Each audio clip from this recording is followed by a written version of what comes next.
John, Yeah, I am so sorry that I just crashed our gigantic Mad Max inspired hot rod. I'm gonna miss that so much. It was really good at cutting through zombies, and I'm so sorry I drove it into the river. Hey, wait a minute. Is that a building over there? Yeah, let's go check out that mysterious structure. Let's walk across this sand real quick. Okay. All right. Okay, now up these stone stairs. And now across this concrete parking lot. And let me just open this chain link gate. Here we go. Oh, now we'll walk through this metal tunnel. Okay, and now across this creaking hardwood floor.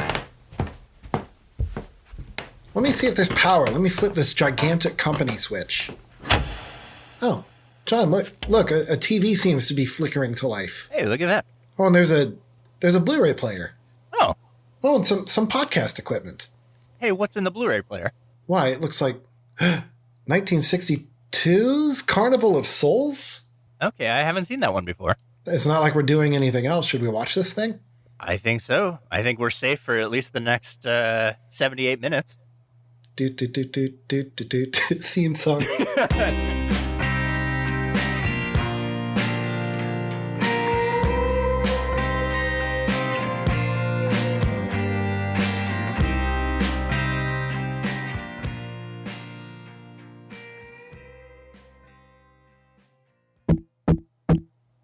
Hello? Hello? Is this thing on? Looks like it. The meters are going. Yeah, let's do it. I'm Jonathan Irons, and with me as always is Theron Sackington. Hello? And this is Board the Windows, a podcast where we take zombie movies seriously. And if you can hear us out there in this post-apocalyptic wasteland, well, we've just finished watching Carnival of Souls. It says it was directed by Herc Harvey, written by John Clifford, and starring Candice Hilligoss, none of whom I've ever heard of before. How about you?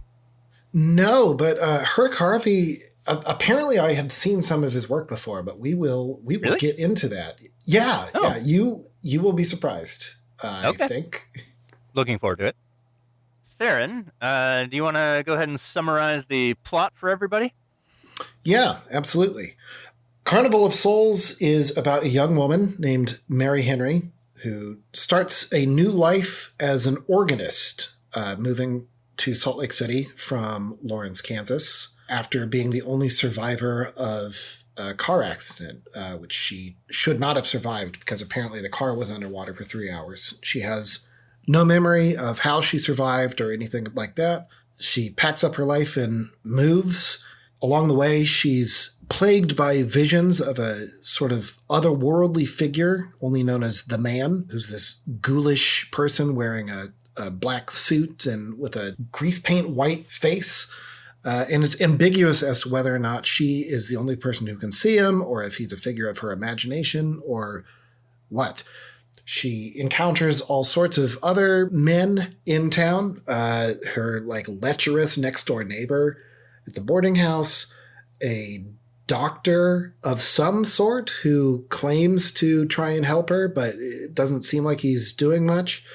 And the whole time she keeps having these sort of disassociative episodes where no one else can see or hear her for long stretches of time. I hate it when that happens.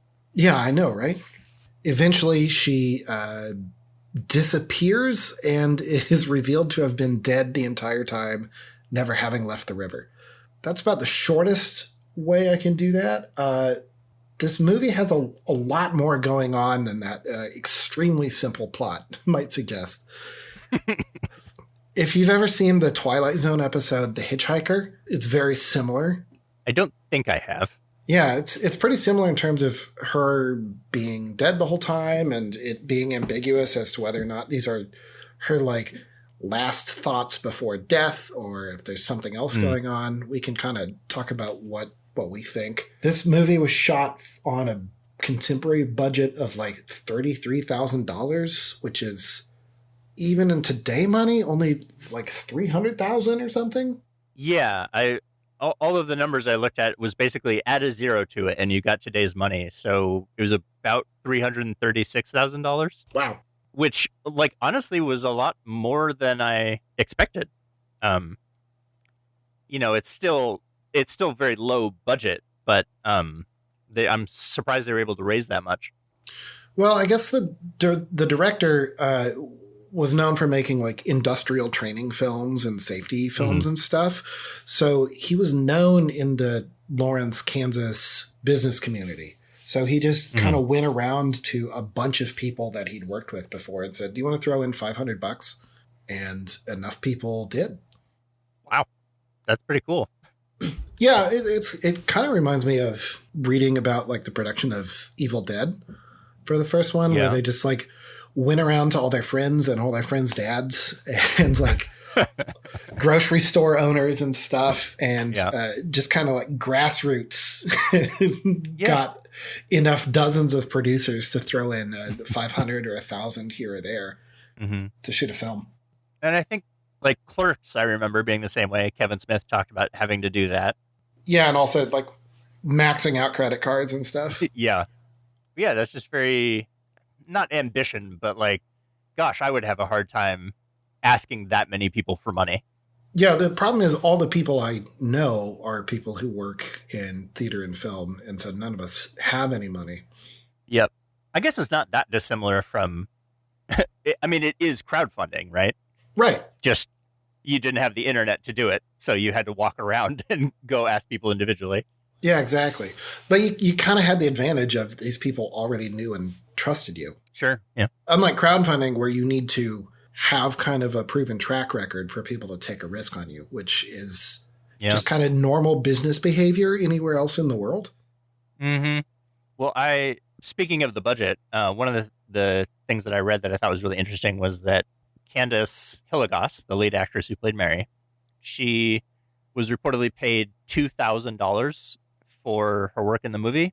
And it doesn't sound like much, but add a zero, and she got paid $20,000 for 3 weeks of work. I mean, in today's money. That's pretty good. Yeah, that is pretty good. And there's a quote. She did an interview in 1990, and she said, "It seemed like a fortune, so much so that my husband quit his job as a waiter to concentrate on his acting career and got his first Broadway part almost immediately." Now, this was the 60s, where you could walk up to the president of jobs and say, "I'll take one job, please." And they had to give it to I you. would like one leading role. Yeah. The standard rich and famous contract. Of course. You go up to Orson Welles, the president of jobs.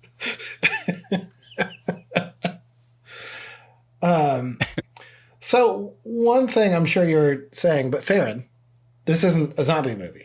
Why did you pick it?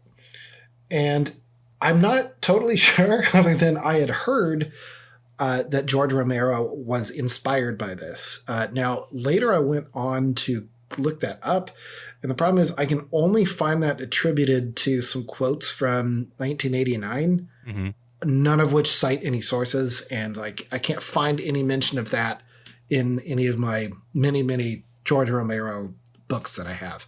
So I think that's apocryphal. Yeah, I would believe that, because I saw the same over and over. It was Romero said he was inspired, and David Lynch said he was inspired. And yeah, but then, you watch Land of the Dead, and there's the scene where all the zombies come out of the river, and it's almost identical. So at some point, he must have seen it. I would assume so. And I wrote down that same inspiration I noticed when they were coming out of the water. Yeah, which is really, really cool. It is. It's a great shot. There's nothing to it. It's just some actors walking out of a swimming pool in one of their apartment buildings. It's not even in Salt Lake. That's Kansas. But it's really creepy and weird, and they're all looking straight at the camera as they do so. Mm-hmm. And there's that creepy makeup. And there's that one woman who has like not quite a smile on her face, and then the other guy who looks just like he's like leering. Mm-hmm. Kind of, they all just picked one expression that doesn't quite make sense, and it works. Yeah, it gives it that eerie quality, sort of unsettling. Yeah. But overall, like any zombie movie, this is a movie about something that is dead that refuses to act like it. And I think there's my tie-in there. That's That's the support beams holding up this whole thing. Sure. And I think, I mean, it's early enough in the history of zombie movies that I think it's still fair to refer to these ghouls or monsters as, like proto-zombies at least. Yeah, absolutely. The same way people look at, Psycho as like a proto-slasher. Right. It's there's a template being laid here that will be perfected elsewhere. Mm-hmm. I would say it definitely made a lasting impression on me. Like, I didn't know what I was getting into either when I started watching it, and it kept surprising me with great shots and the makeup and the eeriness of just kind of everything all mixed together. Yeah, I was really surprised when I watched it, where I finished it, and then I said, is this one of my new favorite movies? Yeah, isn't that a great feeling when that happens at the end of a movie? Yeah, absolutely it is. I think I had that last with like Fury Road, maybe. Okay. Yeah. Yeah, mine was, I want to say, Everything Everywhere All at Once. I still got to see that. If we enter one of the designated survival zones and we can come up with some 5G reception, we will download that and watch it. Amazing. NATO, if you can hear us out there. Actually, NATO, if you can hear us, just send a helicopter to this abandoned dance hall that we're in. Yeah, what are we, like 1001 abandoned dance hall way? That's right, yes. So just Google that. I imagine there's only one. And just come grab us. Thank goodness Google survived the apocalypse. I don't know. We might have been better if they hadn't. I was really hoping for the Tracer Tong ending to this one. The what? Oh, you haven't played Deus Ex? Well, you never will, because there's no more computers. No, I played a tiny bit of Deus Ex, but I don't really remember any of it. One of the endings is spoilers for Deus Ex. You didn't think you'd be getting that in a movie podcast, did you? Spoilers for Deus Ex. One of the endings is that they destroy the internet, basically. Oh, okay. Yeah, that would be pretty apocalyptic. Yeah, and the guy is like, we'll live in villages again, because, that's part of the thing he thinks is lost is this sense of like community, and that's one of the reasons why like these giant mega corporations in the cyberpunk future can exist, is that we're all so separated from each other and everything. Much like Mary Henry is in this movie. Should we talk about this in a more structured way? Perhaps. What would you like to start with? I mean, just kind of the beginning, and we can just go through it like bit by bit. Sure. I think it's astounding that the movie just starts and a guy in the worst fucking hat I've ever seen in my life comes up. You mean Jughead? Yeah, that's right. Evil Jughead comes up and he's like, "You want to drag?" and it's not a cigarette. Yeah, and and then the driver of the car, another woman, does have a cigarette, and I think that's really funny. And the main character of the movie doesn't speak for like 5 or 10 minutes almost, because the camera's not even on her. She's just sort of incidental to this. Their drag race across this bridge. It's not totally clear if they are run off by being like rammed to the side or if she loses control. The guys bump the other car at least. Yeah. And that's great because that's sort of like where the ambiguity of the movie starts.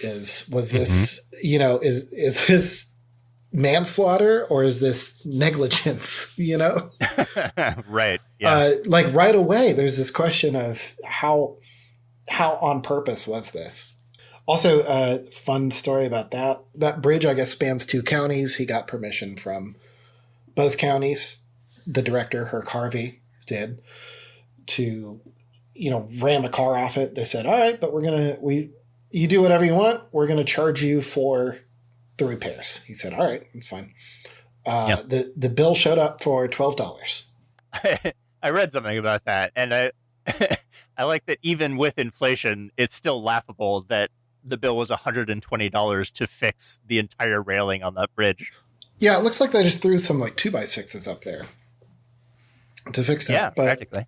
I mean, I can't imagine anything similar happening today. Can I run a car off a bridge? Oh yeah, but you're going to need 800 permits and Yeah, and insurance covering everything, and this is going to take 4 days of shooting to do this one thing. They got it in one take. Oh, thank goodness. And then they got the car out of the river on the first try. So that worked out really, really well for them. Wow. Okay. Did they also film taking the car out of the river then? Was that part of the movie? I have no idea. Okay. I mean, there's at the end there, it shows them. Right. It shows them dredging and pulling a car up, but we don't see them actually. You know what? I guess no, the car is just kind of on the bank, half filled with water. Yeah, you're right. And then we already see the actresses inside. Mm-hmm. But that scene where she crawls out of the river, yeah, is incredible. She does look like someone who's clawed their way out of a grave. You're right. It seems very realistic. She's not terribly wet, which is kind of weird, but you're not alerted right away to the fact that something is terribly wrong with her. It's just like, oh, she managed to get out of the car and swim to the surface or something. Yeah, but it's also funny that they said, you know, the car's been underwater for 3 hours. Like there is. Oh, I missed that part. You're right. Oh yeah, they're like the car's been underwater for 3 hours. Yeah. We may never find it at this point because they've got like deputies and volunteers and stuff out dredging the river for this car, and then she crawls out of the bank very far away from everyone, and just she looks so shell shocked. Yeah, she did a really good job with it, and I love the camera looking down from the bridge at her crawling up, and then when it cuts to the reverse, it's her standing center and, you know, just looking completely bedraggled, and then 20 dudes all rushing down off the bridge to look at her. And I love the way that it both like centers her as the main character, but also the way that they're all looking at her, but you as the audience are forced to imagine what she looks like because her back is turned to you. Yeah, absolutely. And I think they just kind of throughout, they had a lot of nice little touches and editing choices and composition choices that worked very similarly. There's such a deft hand here, despite the fact that I know a lot of this was kind of improvised. Like the director describes it as guerrilla style more than once. And I don't disagree. Like later on, they're in the department store, and the way they did that was they walked in, they set up everything, and then they found the manager and said, "Can we shoot a movie?" What a gamble! Well, he was like, "When do you want to come back?" And they're like, "How about right now? And here's $100." So, did they say which department store it was? No, it was just some local departments. They weren't really like chains in the same way back then. So it was just a local like department store. I guess the manager was like, "Well, you know, it's 10 o'clock on a Thursday morning. It's yeah, go right ahead. Thank you for this $1,000 that you." Yeah, just what a night. I mean, it's more money than he was going to make in sales over the same period of time. And also, I really like the power move of like, no, this is happening right now, because you don't want to give people time to think about reasons to say no. To say no or to negotiate up, just say, no, we're ready now. We're going to shoot this scene. That's the art of the con, baby. I know. That's the always carry bolt cutters advice. Do you in fact always carry bolt cutters? Because boy, we could use them right now in this abandoned dance hall. I lost them. They were in our giant Mad Max inspired muscle car. Well, they were on your side, so really this is your fault. You moved them because they were in the cup holder. You said, I can't put my coffee down anywhere. I'll move the bolt cutters over here. And now what's that in your hand? Oh, it's your coffee cup, John. All right. So she's crawled out of the river, and then what? And then basically just like heads bang to Salt Lake City. But there's that scene in the organ factory where she's practicing.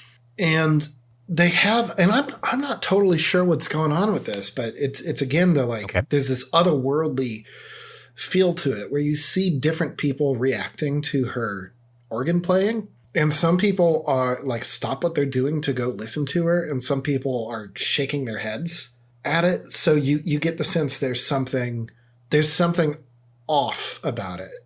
Mm-hmm. Well, even just the music itself, I think, is kind of just creepy. Yeah, I mean, by virtue of being organ music, absolutely. But, later on, the minister says, like, oh, we have an organist who can stir the soul. Mm-hmm. But also he's the one who kicks her out because her organ music is too blasphemous. So, like, yeah, there's some quality about whatever she's doing that, and this is like the magic of cinema to me, right? Of like, okay, it is creepy, Mm-hmm. but also in the world, people are having a reaction to it that like you and I simply can't. It's a real, like, you had to be there kind of moment. And I think that makes the whole thing more otherworldly. Sure. I can see that. It's got a little bit, not really in the camera work necessarily, but it does have some kind of cinema verite style to the whole thing, just because it feels like these are, with few exceptions, these are all not professional actors. They're just people that they found. Yeah. Probably the actual employees at the organ factory. Mm-hmm. Oh, and that's another thing is when Herc Harvey told John Clifford, hey, I've got this idea for a movie. And by an idea for a movie, I mean, I saw a cool building and I need you to write. That's how all my ideas start.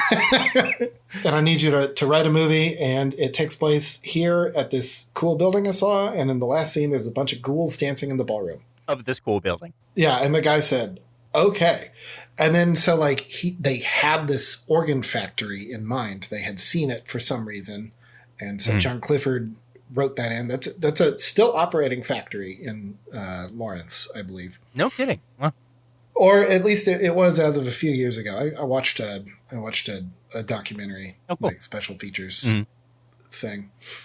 But so like they had this organ factory, just like they knew it could be a location. And so that's how her becoming an organist got written into the movie. It's just, hey, I know what we can do.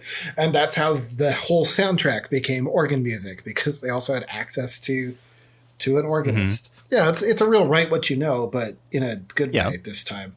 Write what you know, being a disoriented woman who keeps popping in and out of existence. Girl, same. So then she packs up and leaves, and they even ask, are you going to visit your family? And she goes, nope. Bye. Yeah, I am going straight there. Well, we'll see you next time you're in town. Nope, I'm never coming back. What a weirdo. I mean, yeah. Before that, she's asked like the organ proprietor. He says something about like, going to play in a church. You must be spiritual or something. I'm not taking the vows. Yeah. Yeah, I'm not taking the vows. I'm only going to play the organ. Yeah, it's just a job. She doesn't have a spiritual dimension to her. Yeah. And also, part of me wonders, people must have known her. She had friends in that car. Mm-hmm. So you got to wonder, is she acting completely different? Sure. Yeah, and we don't know. Was she always like this, or are people just sort of putting their assumptions on her? Like, if you're playing the organ, you must be spiritual. Which I also have to wonder if Zack Snyder had... No, give me a second. If Zack Snyder was familiar with this movie, because there is an organist in Dawn of the Dead, the 2004 movie. Oh, the remake. Okay. In the remake, where they are trying to have a funeral for one of their departed in that movie, and they ask him to say something, and he goes, it was just a job. I just played the organ. So I wonder, I very much doubt that was a direct reference, but you do wonder if he'd seen it, and like that wormed its way in there of people do work in church. It doesn't... Sure. It's not a calling for everybody, you know? Mm-hmm. And then, so on her drive to Utah, that's where she first sees the man, right? That's right. She sees the man, who is played by director Herc Harvey. According to him, quote, both out of ego and economics, I think, was the way he put that. So I said quote earlier. It's more like I'm paraphrasing. Yeah. But it was both to give himself a role in the movie and also because I, the director, can work for free in my own picture. True. I'm kind of surprised it was such a small crew. I read there was only 6 people, I think, including him. Mm-hmm. And so the fact that he was directing and probably producing and location scouting and being in the movie itself and so on is that's just a lot of work. Yeah, but it doesn't sound that unusual for someone who's used to making training films and educational films. Right. Yeah, you can definitely see that connection. You can see how that skill set would serve you very well for that. I also watched some of his industrial films, and he is the lead in more than one of them. Oh, wow. Does he do a decent job? I mean, he's fine. They're industrial films. Yeah. I read that he started as an actor before becoming a director. Yeah, but almost everybody did.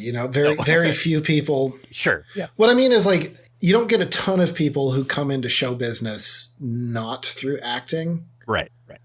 There's not a lot of people who are like, nope, only ever did lighting, ever. Mm-hmm. There's not a lot of gold star lighting designers, rather. But you do get a lot of people who start as an actor because, like, that's the most visible, recognizable part of what the industry is, and then quickly find out that they have other interests. Yeah, it's like being in theater in high school. Like, exactly. Once you find out there's more you can do with it, like, it becomes more appealing. Did you happen to find out where the design of the makeup came from? Since we're talking about the first visit from the man. I think he just thought it was creepy. I kind of got the sense that he thought of this quick, simple thing he could do. Mm-hmm. Also, fun fact, this movie languished in semi-obscurity for like 30 years and then had it developed a cult sometime in the like 80s. Mm-hmm. And in 1989, it like got wide acclaim and it was on Siskel and Ebert and got some sort of release or something. Yeah, there was like a re-release based on a new restoration, I think. Yeah, and it was shown in Lawrence, Kansas, and then afterwards there was a reception and a little Q&A, and he showed up in his suit and makeup. Nice. And answering some pretty like normal technical and artistic questions that you always get with films, but he's wearing this white grease paint and like basically shoe polish around his eyes. Mm-hmm. No, I think he just picked it because it would make him look eerie, and it was very easy to apply. I know Candace Hilligoss talked about how, when you're on an indie picture, you are also your own makeup department. So I think he picked makeup that he knew he would be able to reliably put on and take off. Makes sense to me. Tricks of the trade, Yeah, economy and ego.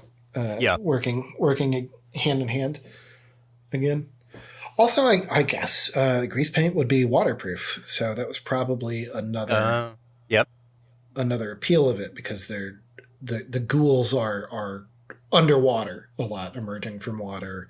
Mm-hmm. There's a couple scenes where he's just lying in like a fountain underwater or something, and must have gotten like staph from that. You would think, because he's just lying in like this still water in this abandoned amusement park. Maybe it was just the apartment swimming pool again with some sand thrown in.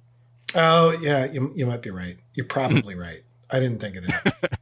No, this was a documentary that took place in real time, as most movies are.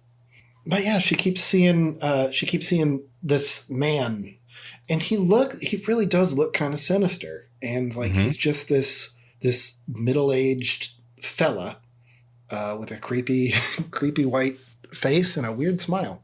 And he's not always smiling. Sometimes he's just looking at her. Yeah, I like that it's like sinister rather than scary. He doesn't have open wounds. He's not baring his teeth. He's not running after her or anything like that. It's just sort of eerily watching her. he's just a presence. Yeah. And she's worried about him because like he seems to be stalking her. Mm-hmm. Do we want to talk about her neighbor, John Linden? I would love to. Played by, is it Sidney Berger or Berger? Oh, good question. I would imagine Berger. Yeah, let's pick one and stick with it. So her neighbor is played by Sidney Berger. We've decided we're going to pronounce it like that. We apologize if that's incorrect. Her neighbor, John Linden. So she's got a room at a rooming house, not a boarding house. Oh. Because she doesn't get food? That's right. Yeah. Her landlady even says that. But he has the room down the hall, and he is a fucking creepo. Is that fair to say? More than fair. Yeah. He plays the creepiest slime ball of a man I have ever seen in just about any movie. He's fantastic. He is so good. I think he is acting wise the real star of the film. Really choose the scenery. He munches on the scenery. He's not chewing it. He's not chewing it. He's swirling it around in his glass. He's getting the scenery's bouquet. Ooh. He's really getting the mouthfeel on this scenery. He's enjoying the scenery. Really tasting it. That's a nice way to put it. Actually, it reminded me, like, I want to say it's the first time that they meet, and he's just kind of practically barging into her room while she's changing. Yeah, she's in the bathtub. Her landlady, she believes is bringing her some sandwiches and coffee, because it's her first night in town, and her landlady says, "Well, this ain't no boarding house, but I do have some sandwiches, so I'll bring you some." Which sounds sweet, but boy, is she weird. Well, that's because Mary Henry's being a weirdo by the time she arrives with them. But so she's expecting her. She gets out of the tub. She's just wearing a towel. She walks to the door and she opens it, and this guy just slides in. And she's like, I'm not dressed. And he's still trying to talk to her. And she has to go, wait, over there. For God's sake, he's so like forceful about it that it's almost worse than if he had been violent with it. Do you know what I mean?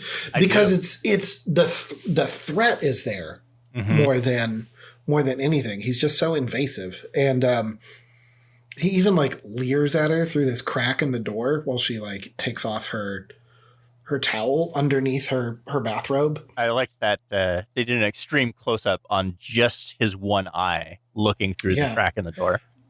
Fun fact, Sidney Berger was apparently blind in that eye. So, and so he was in grad school for acting at that time. And a bunch of his friends saw that and they're like, how'd you do that? What was, it was the 60s. So height of like the method, right? Capital T, capital M.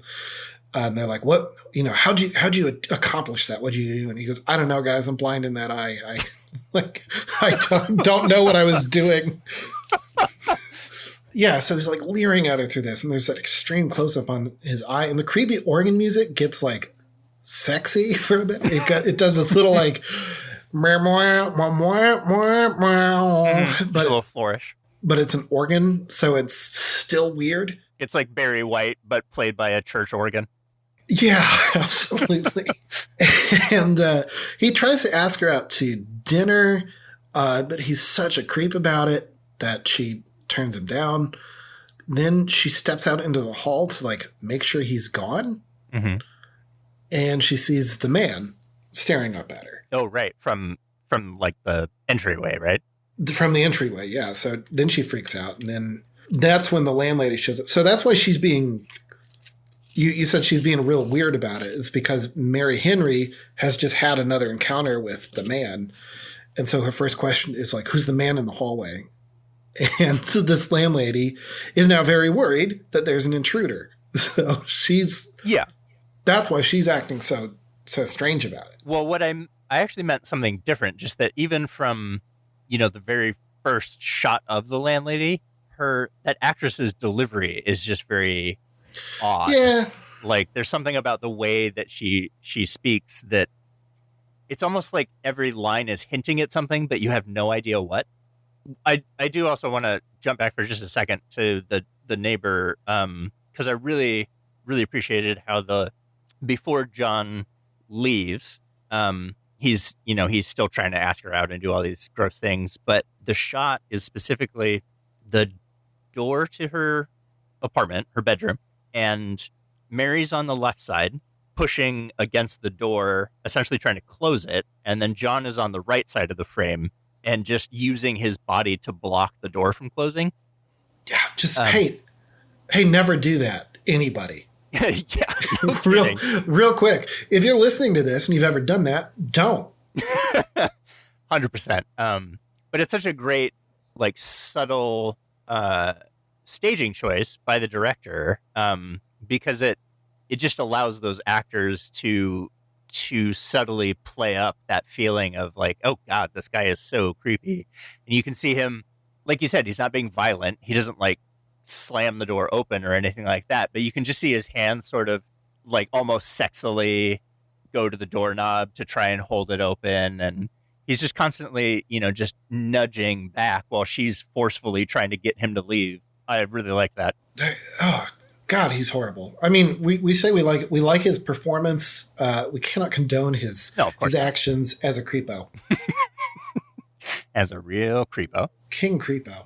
Also, one thing I do want to highlight about his performance before we get much further is that both of the actors, him and Candace, were a little uncomfortable with some of this. And you know what they did?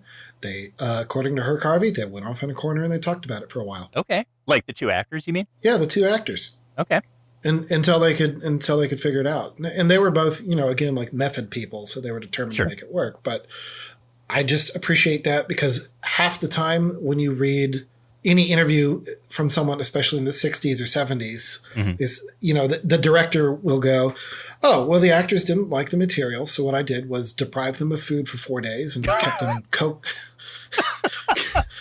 And I had PAs kick them every time they fell asleep. And then after that period, they were able to come deliver an incredible performance. And everyone goes, what a genius. Yep. Wow. Yep. What a visionary. But no, they did the thing that real actors do and should do when they're confronted with difficult material is they went and they go and talk about it and they trusted each other as professionals. And then they came out with this amazing performance. And presumably not on the 78th take. 78 takes would take their entire 3-week shooting schedule. Although their first, I think that was one of, like, that might have been their first day of shooting. Oh, and okay. A lot of the stuff in the boarding house was very early on. And I do remember them saying, like, we started at 2 p.m. on, like, Saturday and we finished at 8 a.m. on Sunday or something. Yeah. Yeah, I read about a lot of, like, all-nighters and 7 days a week kind of stuff, which is rough on everybody. I mean, we've all done it. Yeah, it's not fun. I mean, I'm glad in some sense that Candace got paid so much to put up with that kind of a hectic shooting schedule. Yeah, this movie feels okay. And now let's pause for a second because we are two white dudes in the modern era. This movie still feels very much like, and I am not speaking from any experience, it feels like it captures the experience of being a woman. And it is very hard to tell if that is something the director did on purpose or if that was kicking around in his mind. And I'm not just guessing at that. That is a thing. Women I trust who have also seen this movie have told me that, like, hey, this captures this feeling really well. And so that the fact that there are all these men who have different ideas about, like, who she is and what she can and should be, I think it's done really well and, like, with a surprising amount of sensitivity given the time it was shot and written in. I agree 100%. Like, I felt the same way watching it. even the first time through, I was like, wow, there's so many great, like what I would call feminist pieces of this movie. And you're right, all of the men throughout the whole movie are just so patronizing and condescending, or, Yeah. only see her as a sex object, or All of the men in this movie, like the major ones are, her neighbor, Dr. Samuels, who we'll get to, the minister, and then finally even kind of like the guy at the organ factory. Yeah. They all like take one look at her or listen to one thing she says and assume they know everything about her. Like they've built up this whole picture in their mind that they filled out and she had nothing to do with. So yeah, John Lyndon assumes she's this like sex object. The minister assumes that she's religious. So does the organ factory boss. Dr. Samuels is like talking about Freudian stuff. Right. So like that all these men like are trying to put her in a little box. Very much so. And that box is shaped differently based on which man is trying to put her inside it. Like they're all projecting outwards based on like what they think women are, but none of them are trying to get to know her.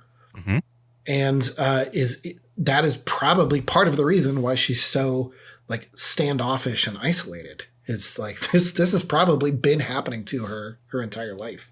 Yeah, as I'm sure happens to sadly so many. And I think the thing I wanted to read you was there was an essay on this movie from 2020 or February 2020, the year, not the old TV docuseries. The author is Merritt Meacham from the University of Utah, and she wrote about her experience of trying to find the pavilion and like get a sense of what the shooting must have been like and all that. And towards the end, she touches on all of these same themes in a really nice way. And the quote I pulled was, "Mary is trapped by men more than she is trapped by death. With her matter-of-fact outlook on life, it is not death itself that seems to bother her, but rather the hostility of a male-dominated world. Most poignantly, she is terrified by the fact that no one will listen or trust her experiences.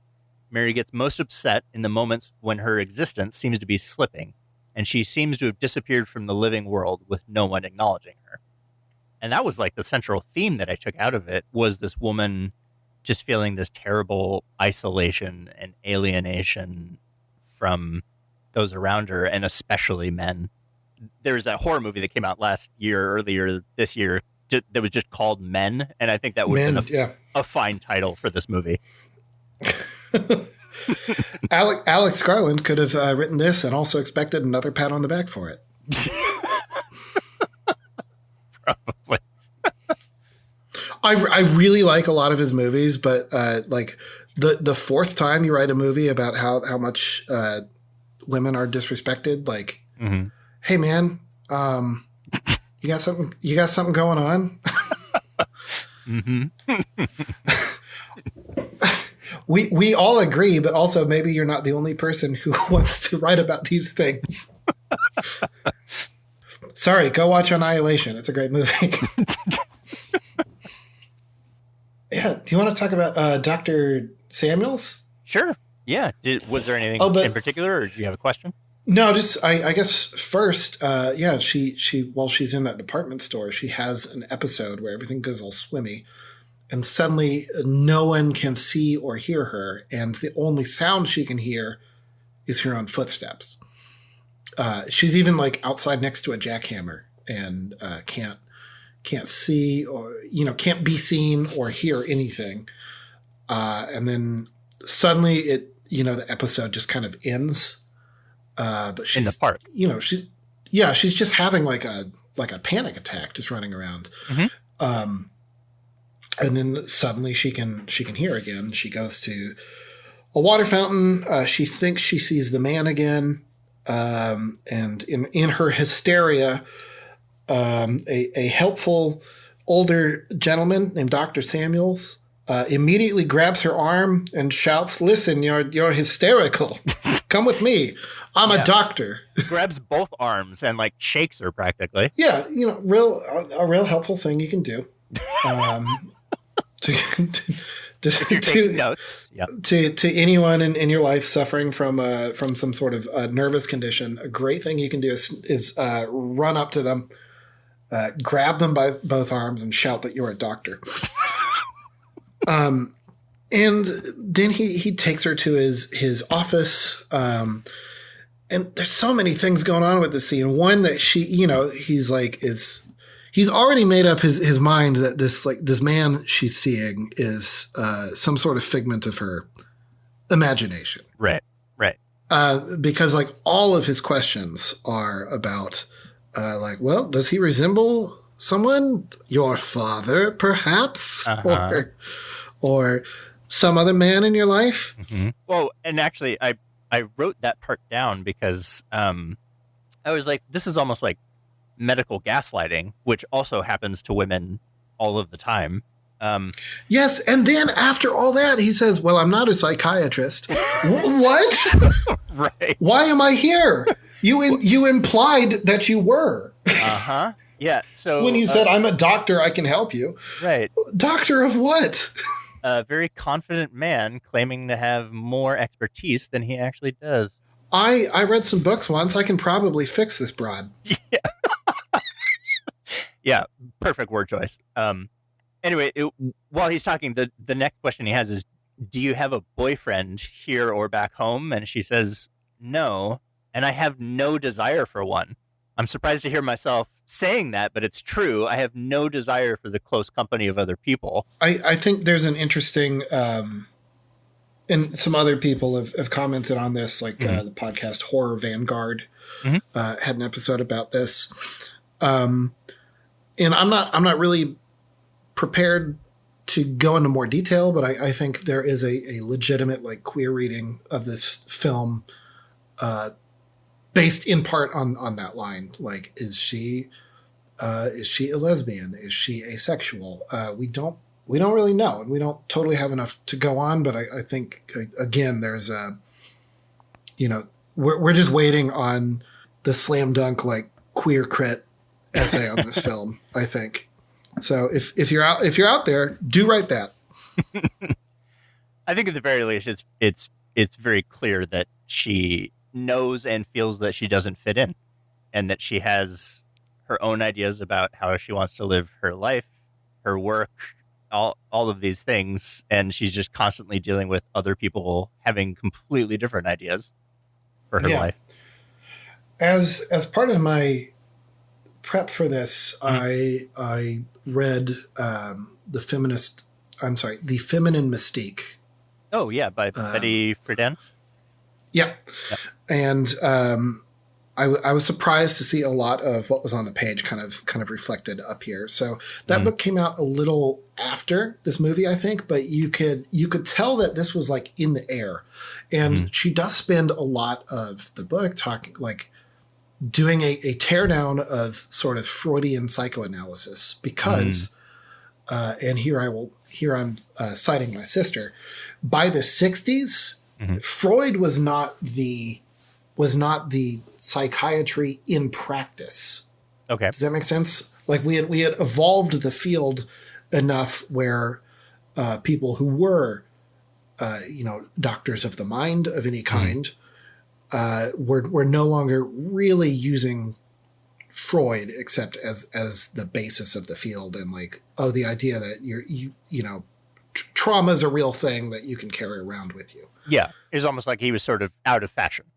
Absolutely. However, he was very much like the pop psychology go-to. So like writers and journalists who didn't know much better were kind of discovering him and writing essays about it. And like if you would watch any TV shows or anything from the time, there's a scene where someone is going in for psychoanalysis, it will be the Freudian, like, I'm on the couch, I'm not looking at the thing, even though none of that stuff was really like be considered good practice anymore.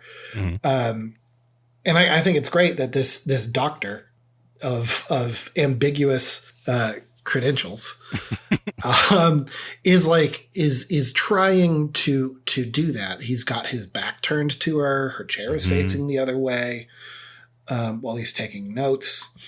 It's that same thing of like, he's doing this thing that doesn't work and it certainly isn't like appropriate, and which he is apparently not even trained in. Yeah. But he's like, oh no, I can handle this.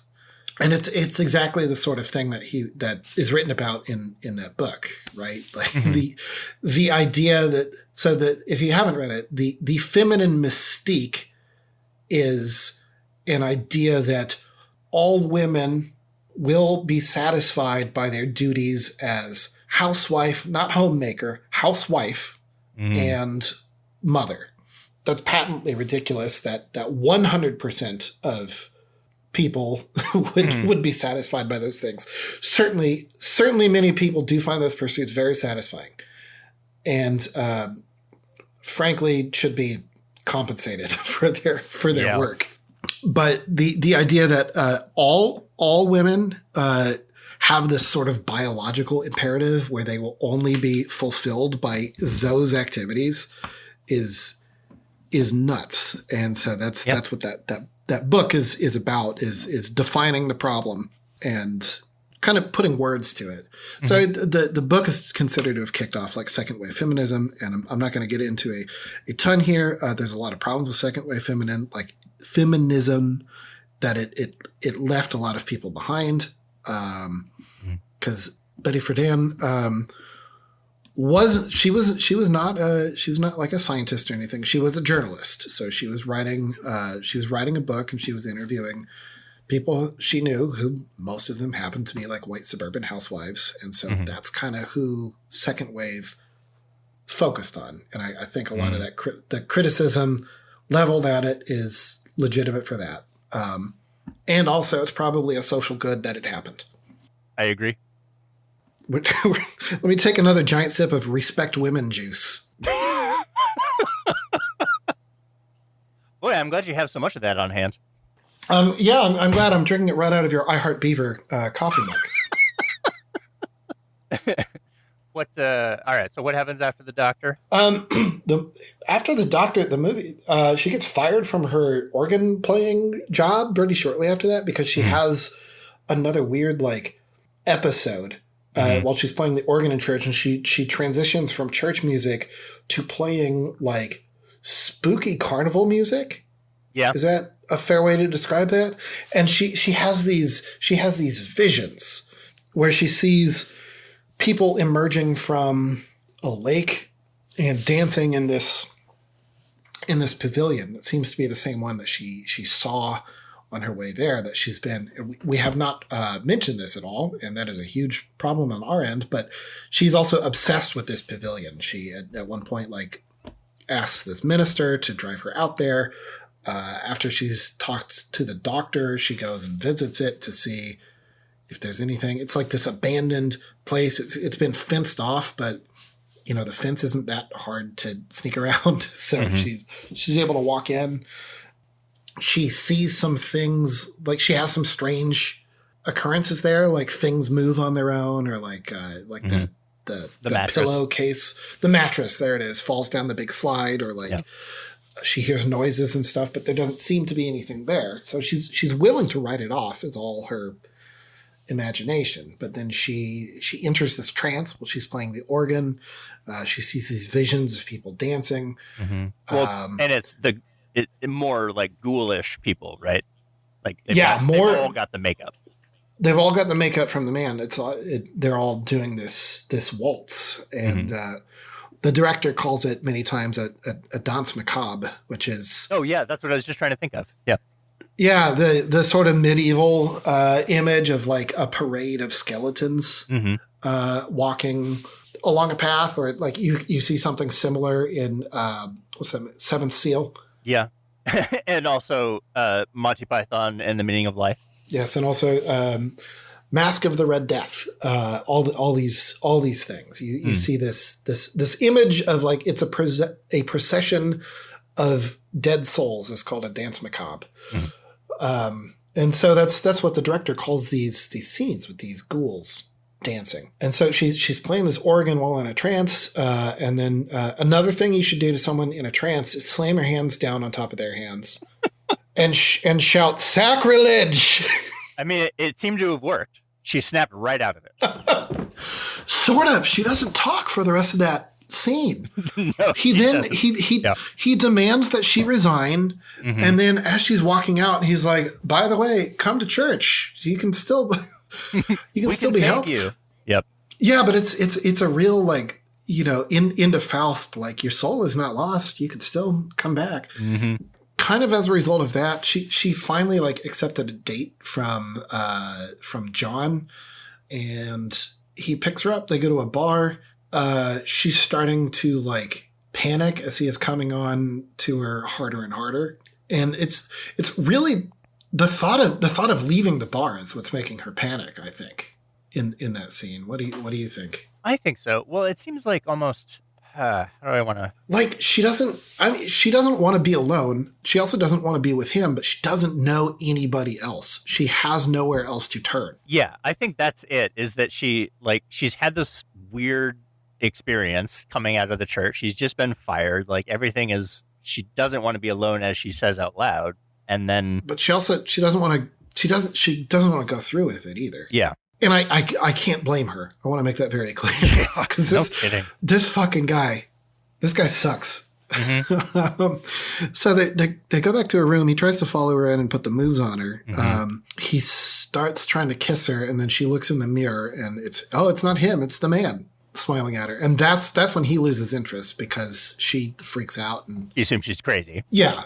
This is a red flag to me, he says. Right. And leaves. And then she tries to escape town and is always waylaid by ghouls, as she does. Like she tries to, during another one of those episodes where she can't be seen or heard by anyone else, she tries to get on a bus, but it's full of ghouls. I loved that. That reveal too. Like she can't hear anything, but suddenly the bus announcement comes over. Yeah, the bus, she can only hear the bus announcement. Eastbound. It's so creepy, that bus announcement too. And that shot when she opens the door to the bus and walks in, and like, not only is it full of these ghouls, which is like a startling cut, but all of them are smiling and standing up as if they're like super happy that she's come to join them. It's very creepy. They start to pursue her. Yeah. Yeah. She, there's a weird little bit where like all of that is revealed to have been a dream, or was it? But it doesn't really matter, because she winds up back in the pavilion where she now has visions of being part of the dance. And now she's wearing the makeup. She's like... Well, she's like watching herself, right? She's watching herself, yes. She's watching herself in the dance, but she's also simultaneously dancing now with the man as her partner. And she kind of snaps out of it and screams. The ghouls chase her out onto the like salt flats. And then the next day, Dr. Samuels is there and the minister is there and police are there. And there's a series of footprints that just kind of like stop. So she, like Elijah, like ascended directly into the afterlife. And then we also cut back to Kansas, where the car is now pulled out of the river and Mary's body is in the front seat. What do we want to zoom in on here? Specifically with the ending, or just... Yeah, with the ending. I just kind of rushed through the ending because we've been gone for a second. But I know the people want to hear, what do we think really happened?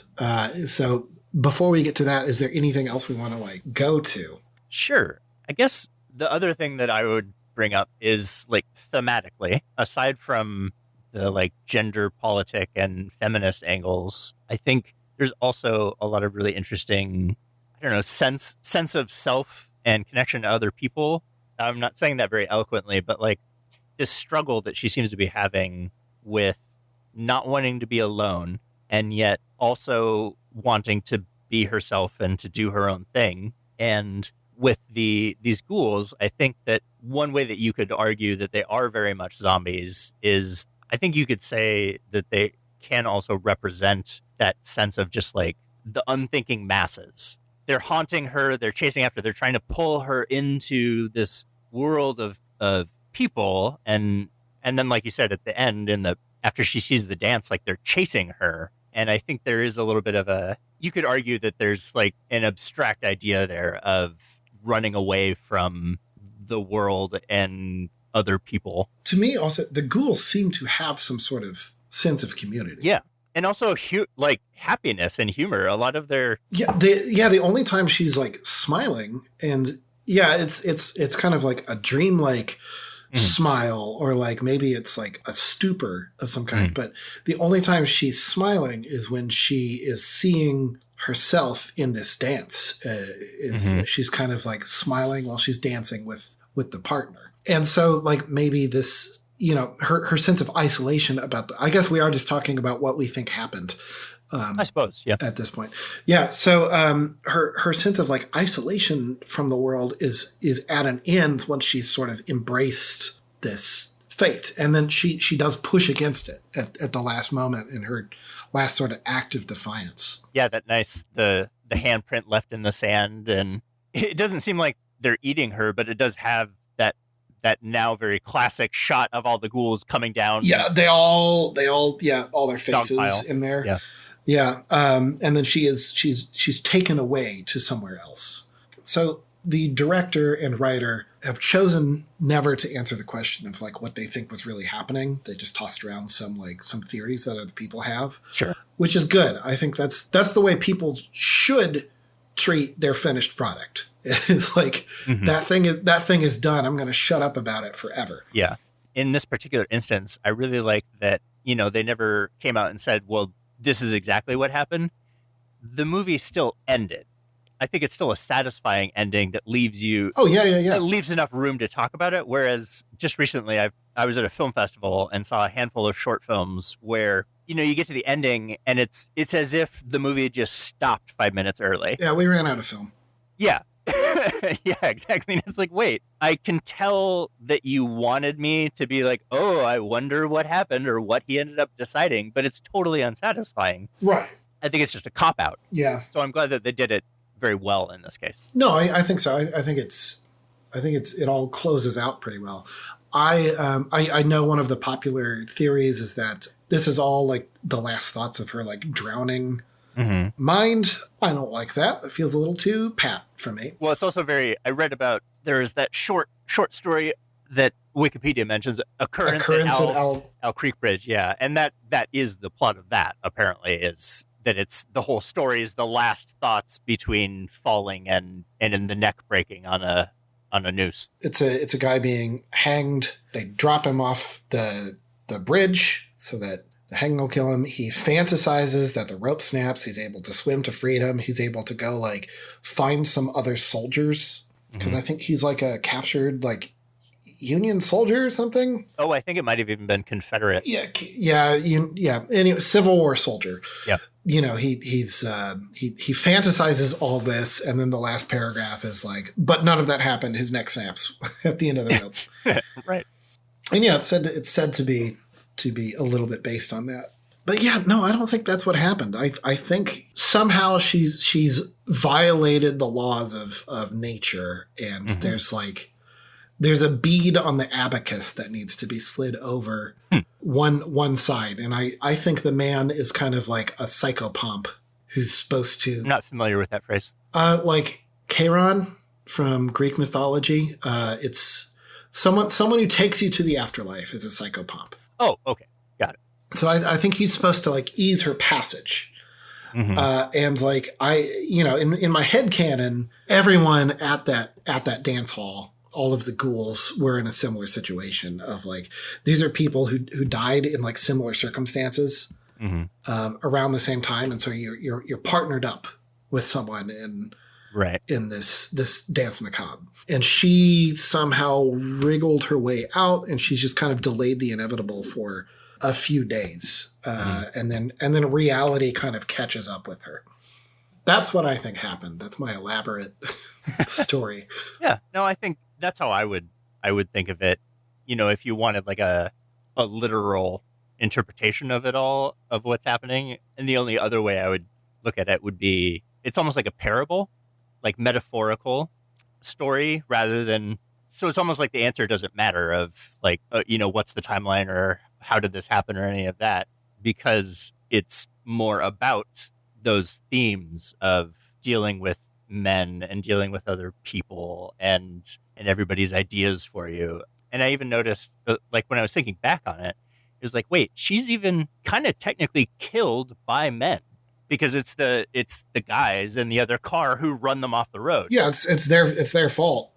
Yeah, exactly. And so it's like, wow, just start to finish. And then those guys pretend that like none of this was happening. Do you remember that? They're when the police are interviewing that guy, he's like, yeah, she was I guess trying to get around us. Right. Yeah. Just tries to plays it off, and he even gets asked, like, you sure you didn't run them off or something like that? They don't mention the drag race at all. Right. Yeah, of course, because they're scared and don't want to take responsibility. So you get the sense that those two guys in that car were like, we got to get our story straight. Yeah. Before the cops come. Here's what we say happened. And as far as we know, they face no consequences. Probably not. But so I guess that's all to say, just that I really enjoy those more metaphorical interpretations of the movie more than looking at it strictly as a horror movie. Yeah, me too. Also, I do want to say Salt Air Pavilion, which was the pavilion that Herc Harvey saw from the road, which inspired the whole thing. It still exists, but we are on the third pavilion right now. Ah, yes.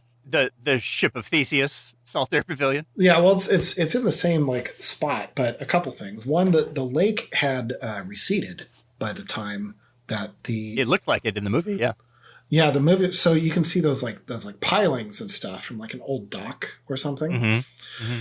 But Salt Air Pavilion is itself kind of a ghost, because that is the second Salt Air Pavilion, because the first one had burned down. So like there's that extra layer to it. I don't know if that's Oh yeah, wasn't it? It was like in the 30s or something that it first burned down. Yeah, so I don't know if that's serendipity or what, but they built a second one on the exact same spot. So there's this double layer of like the building itself also wouldn't die. So yeah, I like that.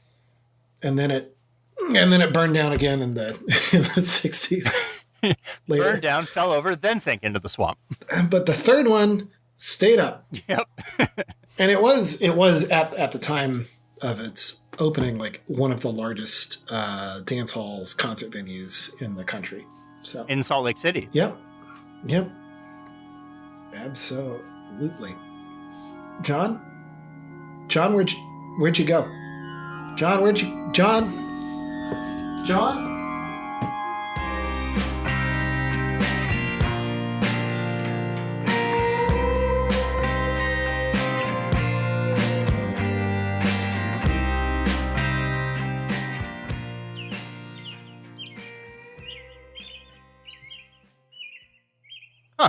Well, that was weird. Should we do segments? Yeah, let's do some segments. All right. So in the latter half, after our break, we do our little segments. Number 1, Who's That Jabroni? Zombie movies are famously full of character actors and faces you've seen in a crowd. Except for this one, it turns out. But we address various jabronis that you can't quite place. These are going to be some short ones, I think. Herc Harvey, we already talked about. He is the ghoul, but I promised you that you had probably seen some of his work before. John, are you familiar with the TV comedy show Mystery Science Theater 3000? Yes, I am. A good many episodes where the films they are lampooning are some of his work. I had seen some of them before and just hadn't realized it. Some of the educational films and Centron stuff? Yeah. Most famously, Shake Hands with Danger is probably the most famous. He directed that. I love the title. Okay. Shake Hands with Danger. What's it about? Yeah. It's in industrial safety around heavy machinery. And there's like some classic MST3K stuff about it. They also did like Why Study Industrial Arts, which was another one of his like educational films about, encouraging people to have a career in the trades. So yeah, I thought that was interesting. I have actually seen some of his work before. It's being made fun of by Tom Servo and Crow Robot, but there's very few higher honors. Truly, I agree.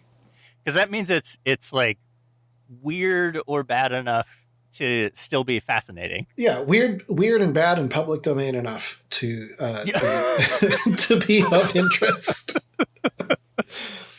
So I thought that was a neat little bit of synchronization between, like, you know, things I've seen before and things I'm experiencing now. And did he end up making anything after this? Well, he continued working in that industry for basically the rest of his life, and now there's a so this was his only, like, feature film. Got it. And he's commented, he and John Clifford comment a couple times, like, it's really funny that our only feature film was a failure, and it's the thing that we are most known for, because he really bristled at the common thing of, like, oh, Herc Harvey never went on to make another film. No, he went on to make dozens of films. They just weren't like features, or ones that yeah, right. But no, he was a working director, and you know, right up to the end, and now the university in Lawrence has a soundstage named after him. Oh, that's sweet. So that's great. Yeah. I am glad he lived long enough to see his movie become a cult classic. Yeah. Because, well, we'll talk about this when we get into other bits and bobs. Sidney Berger. You're doing 2 jabronis? Yeah. I got 2 jabronis. I assume you have 0 jabronis. Mine is also Sidney Berger. Oh, okay. Why don't you do Sidney Berger then? Okay. Well, you fill in any blanks that I missed, but like we said, he just seems so perfectly cast as the epitome of a sleazeball. I hope he was not in any way like that in real life. But what I thought... I don't get that impression. Good. What intrigued me about looking up him was that, if I recall correctly, his only 2 film credits are this movie, Carnival of Souls, and the 1998 remake of Carnival of Souls, where he played a bit part as a cop, apparently. And he I guess, came much more from a theater background, which Candace Hilligoss did as well. But you mentioned he was a graduate student at the time at the University of Kansas, and the extra little bits that I saw were that he became the chairperson of the acting and drama department at the University of Houston. That's correct. And he also started and was the director of the Houston Shakespeare Festival, and I think there's another children's festival of some kind. And according to IMDb, his students at various times included the actors Randy Quaid, Dennis Quaid, and Brent Spiner. Yes. And Brett Cullen, who I don't actually recognize. Once when I watched this with my wife, once we realized that he was Brent Spiner's acting instructor, so many things fell into place for us. About Brent Spiner? Yeah, whenever we watched Next Generation, he's so hammy in that. Yeah. And we always call that Spiner time. We're like, oh, here we go. It's Spiner time now. Whenever he's like, this is an episode where I'm pretending to have emotions, so I'm going to act like a goof, like a big old dumb goof. We would be like, all right, it's Spiner time now. And so, like, we got to really see the origin of Spiner time. And you can kind of see it. You can kind of see that there's something in this performance that, like, it would not feel out of place in an episode where Data is, like, on the holodeck, and then the holodeck malfunctions and turns him into a sleaze boy. Oh, yeah. Yeah, definitely. I really like that, both Quaid brothers were apparently students, because they have such wildly different acting styles, I think.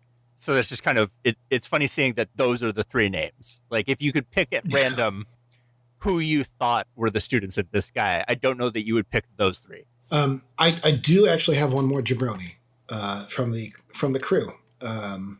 Reza Badiyi. I should have looked up how to pronounce this. Oh, he's from Iran, right? An Iranian cinematographer, or what was it? Yeah, he was he was like assistant director on this, second unit and assistant director. And then he went on to become like one of the most prolific like TV directors. Oh, and cool. then he also designed like title sequences and stuff.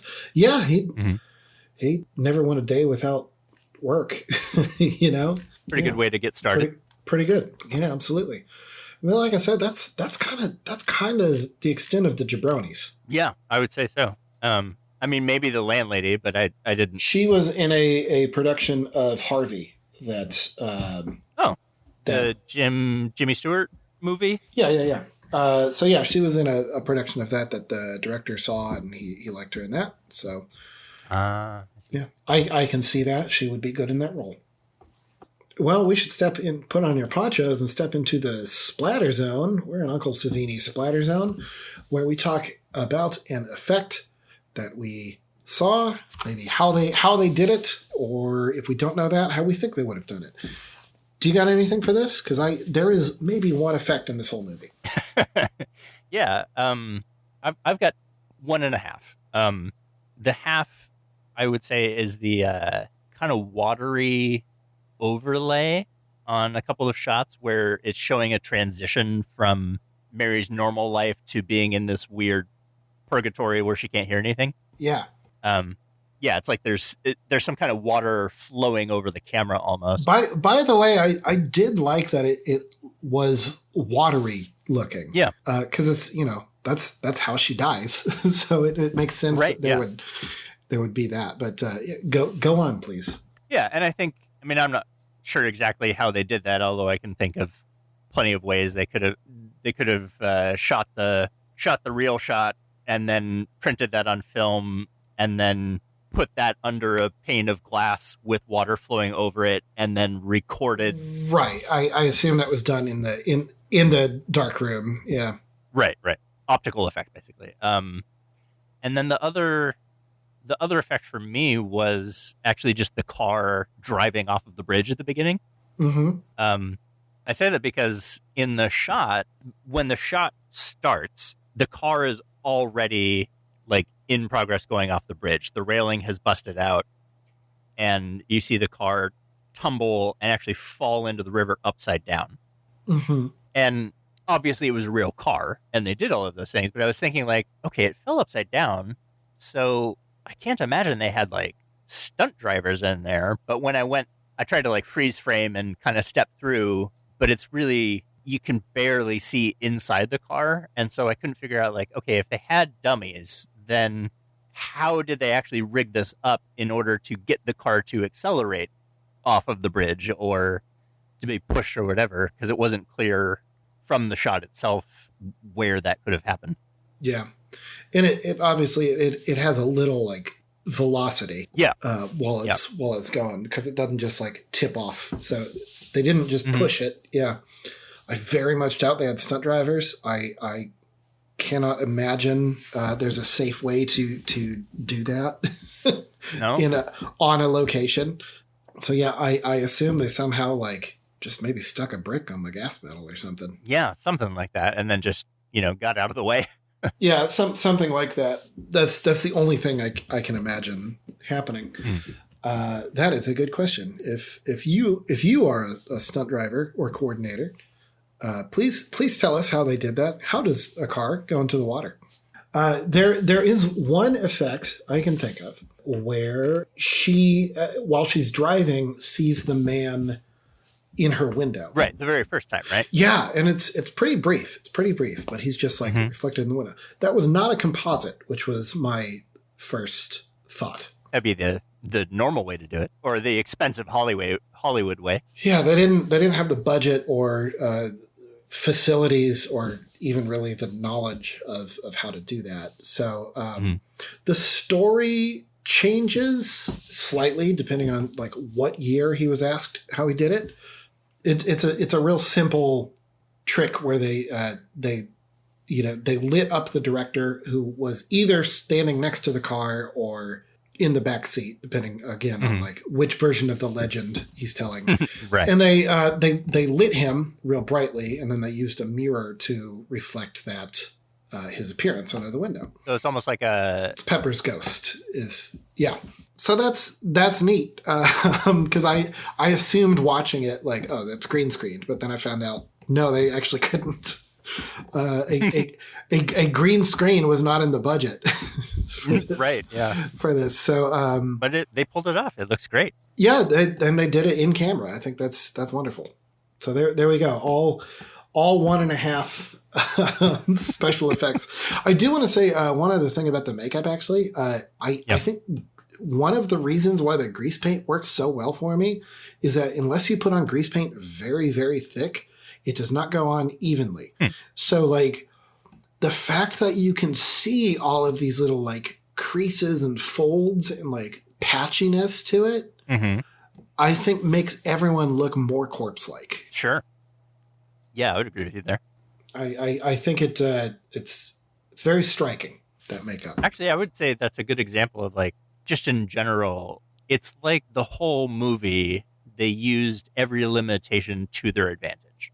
Because it's like, I read that some people often complain about the ADR, the post-recording on some of the scenes, but it's like when those things happen, it's usually when Mary is, in one of her episodes or like something weird is happening. So it's almost like the crappy audio like adds to the unsettling feeling and all of these simple tricks because they didn't have any money. It just elevated a lot of these things. It's really cool. The sense that she's out of sync with reality. Right. And like her footsteps aren't perfectly in sync. It adds to the uncanniness. Uncanniness. I like that. Yeah. And he's even said like, that's the one thing people ask, like when this gets new releases, like, are you going to fix that? And he goes, no. What am I, George Lucas? Well, yeah, that scene where she tries to shoot Jon and he dodges out of the way is that hasn't aged well. It didn't even look good at the time, especially with all that green makeup on Jon. When they add the scene where Mary Henry confronts Jabba the Hutt, like what is that? What is that really adding to it? That whole number with her in the bikini singing a cabaret song. I don't know, man. Yeah, I don't remember how we got to here, but I think it's just the simple effects and the sort of the patchiness of the grease paint is what you're talking about. To make uncanniness was the word we settled on. It's that Bergman feel that he was trying to reach for. Yeah, and what was that quote that you sent me about Bergman? The look of a Cocteau and the feel of a Bergman, or maybe it was the other way around. It doesn't really matter. He was. I guess we are now on Choke on Him, which is our last thoughts that we don't want to choke on after the podcast is over. We don't want to go, no, I should have put that in there.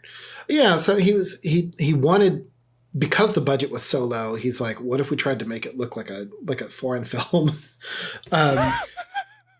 No, and there's something to that, because like in the 60s, that was there was a market for that, and he found a distributor called like Hertz Lion. Yeah, that was it. That he thought would be able to distribute this in those like kind of art markets.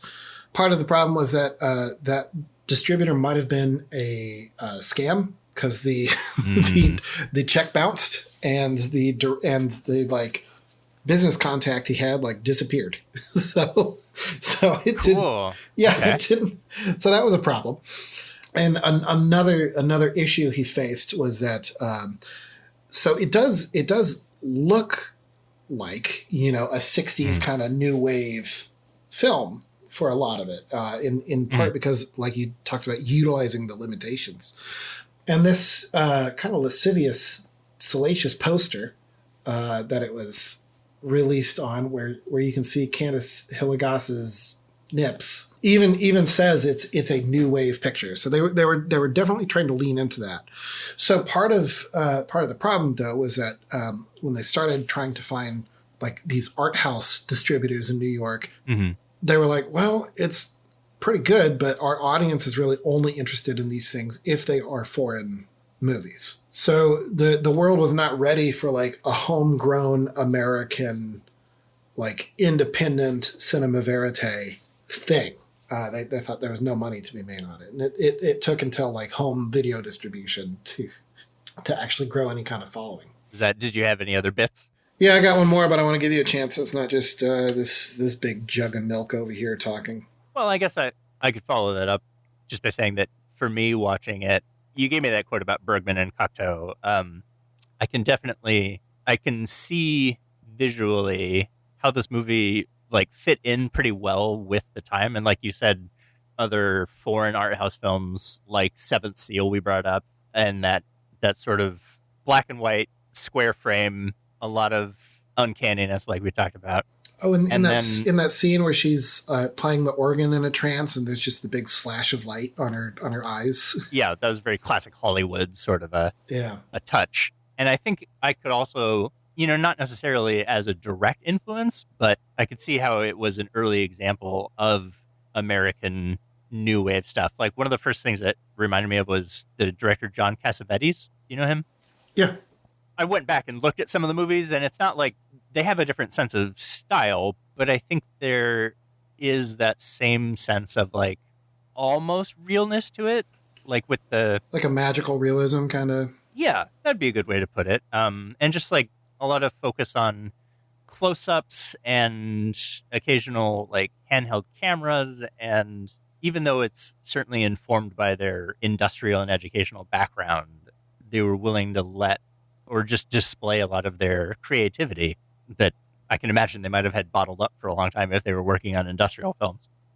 Yeah, there was some interview I watched with them, and again, I'm paraphrasing. I should be more diligent about taking notes, but they talked about, John Clifford and Eric Harvey talked about making a movie to please themselves rather than trying to please other people with it. And there's you can see that of, hey, we made something creative and we're proud of it. Yeah, I do really. I'm impressed with what they managed to put together with this film. It's pretty cool, and I can see why it became a cult classic. Yeah, I can too. This movie is also kind of put in conversation with Psycho and The Haunting. Sure. From around the time, which both had prominent female leads. And certainly I see that more even with The Haunting, where there's this woman who's kind of like just distanced from society and is looking for a place and finds it in this horrifying haunted house where she finally feels home. And then Psycho and this movie also both kind of start as a road movie. Mm-hmm. And then both become more of a gothic picture. Sure. That's also a great word for it, gothic. Well, I have to credit my source, Dr. Kimberly Montaigne, wrote an article in the Journal of Cinema and Media Studies about this movie and women in road movies from the time. So in that article, by the way, a surprising lack of articles written about this movie. You can find dozens of stuff written about like Dawn of the Dead, but very, very little about this. Anyway, quoting from her article, she says, "The road film's emphasis on mobility, freedom, escape, and wide open vistas would seem to defy the very foundation of a Gothic sensibility, space that is enclosed, condensed, or convoluted, accompanied by a sense of vision that is dark, partial, and given over to inward reflection. Yet when women take the wheel in truncated road films, it is precisely these Gothic conventions that most accurately describe the journeys our protagonists endure." And I'm reading that in part because I agree with it and because it feels pleasant on the mouth to read that one. So that's Dr. Kimberly Montaigne. I should also, the quote I read earlier from Merritt Meacham of University of Utah, that came from the Bright Wall Dark Room Journal, I believe, and it was issue 80 in February 2020. If anybody feels like looking it up. We'll pop the citations in the notes, yeah. Yep. I have one, unless you want to go. No, go for it. Okay, so I know that this isn't a regular segment, but I do find it hilarious how often Orson Welles comes up in our conversations. And something that made me laugh was reading about this film, this paragraph on Wikipedia. It's also worth noting that the French short film version of An Occurrence at Owl Creek Bridge, which was that old Confederate hanging story, was screened in 1964 as an episode of The Twilight Zone. And significantly, another episode of The Twilight Zone, entitled The Hitchhiker, which you mentioned, consists of a story that bears similarities to both Carnival of Souls and Occurrence at Owl Creek Bridge. That's right. The Hitchhiker was originally a radio play, and it became a Mercury Theater production starring Orson Welles as a driver on a cross-country trip from Brooklyn to California, who, after an auto accident, repeatedly encounters the same hitchhiker. When they made it for The Twilight Zone, they recast Orson Welles' character as a woman, played by the actor Inger Stevens. Okay. And I think that is a stronger choice. I'm not familiar with that actress. I've only seen her in that one. I just wanted to highlight that a woman played the role, and I think that's a big reason that's put in a conversation with this film. Mm-hmm. I can see that. Well, the original radio play was also written by a woman, so like you can see how that experience might be based on some of her own fears and anxieties. Sure. Not to insist that biography is everything. No, I can see that. Yeah. Yeah, I got nothing left to choke on. Yeah. Time to rate this sucker. Rating of the Dead. We decide which Romero Dead movie it's most like and rate it out of 5. So I believe I went first last time. Why don't you go first this time? We don't have to pick the same movie. We don't have to pick the same rating. Okay. Well, in my case, I am going to rate Carnival of Souls as 4 out of 5 Night of the Living Deads. And I think the reason for that is obviously it most resembles that movie being... Like aesthetically, yeah. Yeah, aesthetically, exactly. We know that we can at least imagine that Romero was inspired by a number of things in this movie, or at least that they had very similar ideas.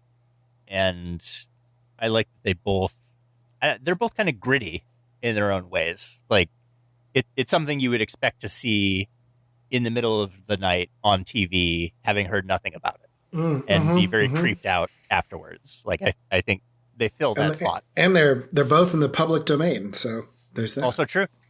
I'm going to rate this 4 out of 5 Dawn of the Deads for similar reasons, only because I feel like Dawn of the Dead has a bit more like road movie in it. Okay, sure. And the way the main characters fall apart, I think more closely resembles Mary Henry's Journey. Okay. I can also see how they kind of have similar like environment as character. Yeah, really New York City is the other main character in both of those movies. New York City? That's a Sex and the City reference. I'm sorry. Oh. I'll never do it again. Okay. No, I've never actually seen any of it. I didn't recognize that. Me neither. I know people just talk about it that way. I'm supposed to. There's a list of Sex and the City episodes I'm supposed to watch. I'm sure you'll get around to it eventually. Yeah, that's that. I really liked this movie. Me too. I'm really glad you recommended it or suggested it. Yeah, absolutely. So am I. Because now I got to watch this really cool thing. And we would encourage any of you who can find a dusty old copy buried halfway into the sand to give it a watch. That's right. Theron, do you hear that creepy organ music again? Where's that coming from? No, but the glass is breaking. Oh, the zombies found us again. Are they downstairs? They don't seem to notice us. They're moving around. They look like they're dancing. Well, we should probably sign off and go kill them. All right, Jon. So I've been Theron, and with me is Jon. And remember, if you kill the brain... Jon? Jon, where'd you go? Jon?